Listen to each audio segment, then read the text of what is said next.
But the good news doesn't stop merely with Israel's strong military. It continues with Israel's strong economy. It's a tremendously strong economy. And I'll tell you, we made it stronger by moving Israel to free market principles, which unleashed the spark of genius embedded in our people into innovation, entrepreneurship. And there's a revolution taking place. This couldn't happen at the better time. Look at the 10 leading companies in 2006. 5 energy companies, one IT company, Microsoft. And a mere 10 years later, 2016, a blink of an eye in historical terms, it's completely reversed. 5 IT companies, 1 energy company left. The true wealth is in innovation. You know these companies, Apple, Google, Microsoft, Amazon, Facebook. Guess what? They all have research centers in Israel. All of them. Major research centers. And they're not alone. There are hundreds more. And there's a reason. Something is going on. It's a great change. You want to hear jargon? It's one sentence. This is a terrible sentence, but I have no other way to say it. It's the confluence of big data, connectivity, and artificial intelligence. Okay? Did you get that?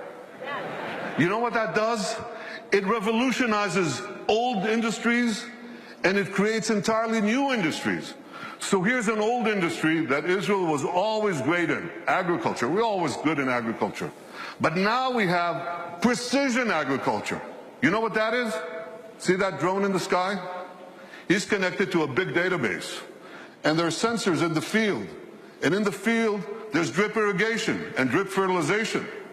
And now we can target, with this technology, the water that we give, the fertilizer that we give, down to the individual plant that needs it. That's precision agriculture. That's Israel.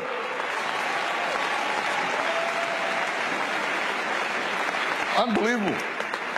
You know, we were always good in water. I want you to see how good we are.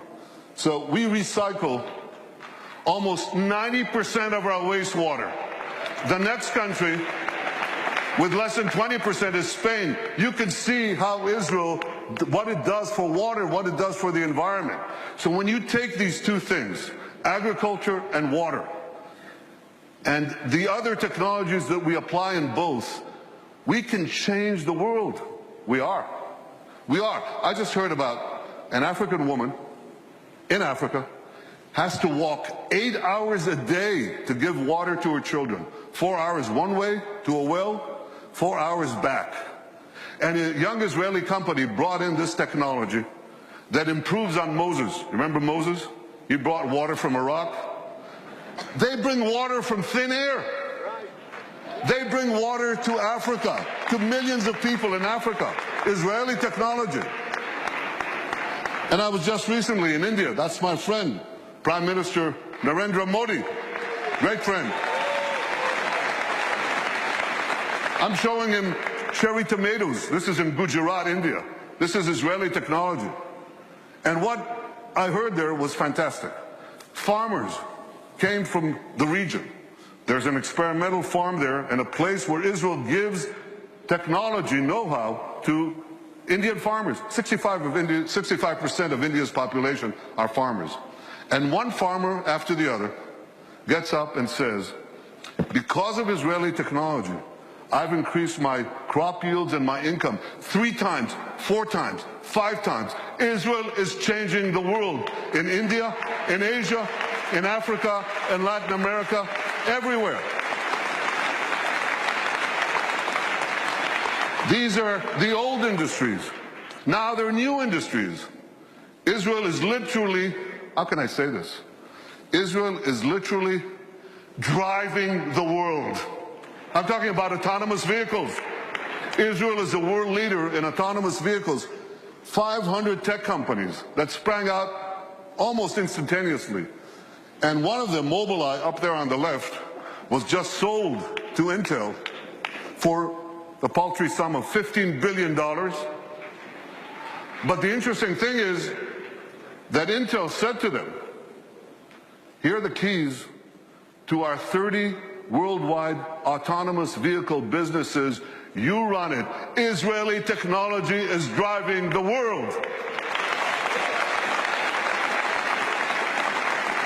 And one last industry, there are many more, but one more that you're all familiar with. You have bank accounts? You should. Okay. Well, you don't want anyone hacking into them, right? Or into your cars, or into the planes you ride. You need cyber security. Everybody needs cyber. Israel has become a world leader in cyber security. Look at how much they invest in the hundreds of Israeli startup companies, tremendous companies. But here's another factor that you should know.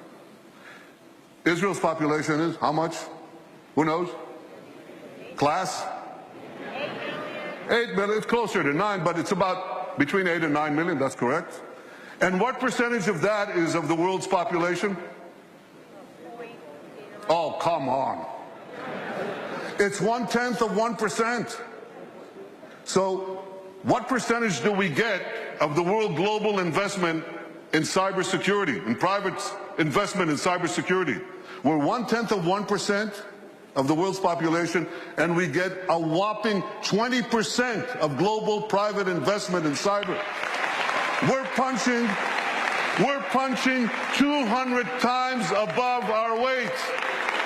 Not 2 times, not 10 times, not 100 times, 200 times above our weight. That's one heck of a punch. Very strong.